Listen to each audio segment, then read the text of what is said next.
آپ نے ہاتھ مارا زمین پر تو زمین پر مٹی نہیں تھی. ارے مٹی کہاں سے ہوتی؟ زمین تو شہدائے کرب و بلا کے خون سے تربتر تھی. آپ نے ہاتھ مارا تو خون پر ہاتھ لگا، تو خون والے ہاتھ لے کے اللہ سے کہتے ہیں اللہ وضو کے بعد مٹی پر تیمم کرنا تھا، حسین کرے تو کیا کرے؟ مٹی جو ہے اس میں خون ہے، تو اسی کے ساتھ آپ نے اپنے چہرے پر ملا اور تیمم کیا آپ نے، اور تیمم کر کے نماز پڑھنے لگے. سجدے میں جب گئے تو شمر نے آ کے لعنت و شمر پر اور اس کا دفاع کرنے والوں پر اس نے پاؤں سے ٹھوکر ماری میرے امام کو، اور کہا سجدے کرتے ہو؟ امام حسین گر گئے.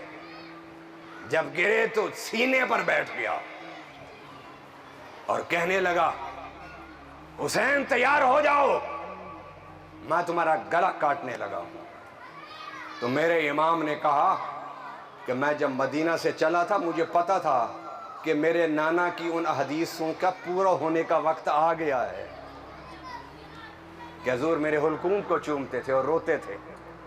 8 سال کی عمر میں حضور کا وصال ہوا. امام حسین کی 8 سال یا 7 سال عمر تھی.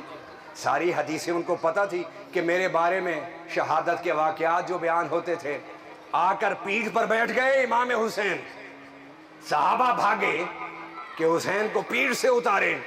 ادھر سے جبرائیل بھاگا، حضور کے پاس آئے اور کہا آقا صحابہ کو روکو کہ حسین کو پیٹھ سے نہ اتاریں، حسین کو پیٹھ پر بیٹھا رہنے دیں. میرے آقا نے آتے ہوئے صحابہ کو سجدے کی حالت میں اشارہ کیا. صحابہ رک گئے کہ مت اتارو میرے پشت سے میرے حسین کو. تو میرے آقا فرماتے ہیں ہر چند تسبیح پڑھنے کے بعد میں دیکھتا کہ حسین اترنے کا ارادہ رکھتا ہے یا نہیں. یہاں تک کہ پڑھتے پڑھتے میں نے 72 تسبیح پڑھی، 71 تسبیح پڑھی. حسین اتر گئے. میرے آقا نے نماز مکمل کی. کاش کوئی مولوی وہاں بیٹھا ہوتا اور کہتا آقا آپ کی تو نماز ہی نہیں ہوئی، تو آپ تو سجدے میں حسین کو دیکھتے رہے. اپنی کتابوں میں لکھ گئے نا. آج مسئلہ یہ ہے نا کہ ہم نے جو اصل موضوع تھے ان کو چھوڑ دیا ہے. موضوع تو یہ تھا کہ جو لوگ اپنی کتابوں میں لکھ گئے کہ حضور کے تصور سے نماز ٹوٹ جاتی ہے، ایک دفعہ استغفر اللہ تو کہہ دیں، اور ساتھ اگلے ہی سطر میں لکھ گئے کہ گدھے کے تصور سے نماز، اس پر لعنت اللہ علیہ کہہ دیں. موضوع تو یہ تھے ہمارے علمی موضوع.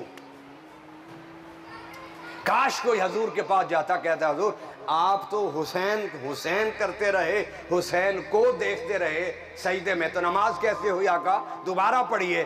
فرمایا یہی تو بات میں سمجھانا چاہتا ہوں کہ نماز میں محمد کا تصور آئے یا آل محمد کا تصور آئے، نماز ٹوٹتی نہیں بلکہ پوری ہو جاتی ہے. تو میرے آقا نے فرمایا میں نے 71 تسبیح پڑھی ہے. تو ننھے سے حسین نے کہا نانا جان آپ نے 71 پڑھی ہے تو میں آپ کے نام پر 73 تن قربان کروں گا.